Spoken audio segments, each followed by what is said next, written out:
Go. So recently, I realized something.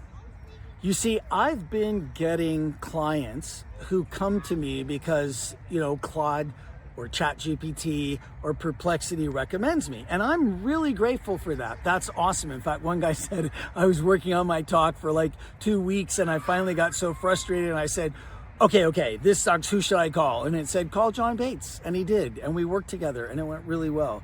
And one of the things that I notice with AI is that I will sit with my clients and work with them for an hour just to make their story or their presentation or that piece of their talk.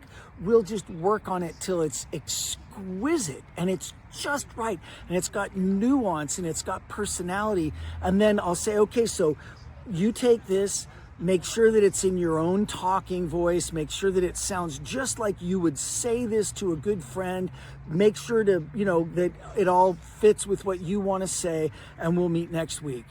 And then they'll come back next week and the whole thing will just be flattened. All the nuance, all the personality, everything's gone. And I could not figure out what was going on. And then I realized, they're running it through AI again. We just worked so hard to make this something AI cannot do, and then running it through AI. And so here's what I realized. AI homogenizes speeches. It just homogenizes them. It just flattens them out. It takes out all nuance, all personality. So don't do that, right? You can brainstorm with AI, whatever, but once you're actually in the phase of creating that speech, make it yours, make it personal, make it nuanced. AI can't do that.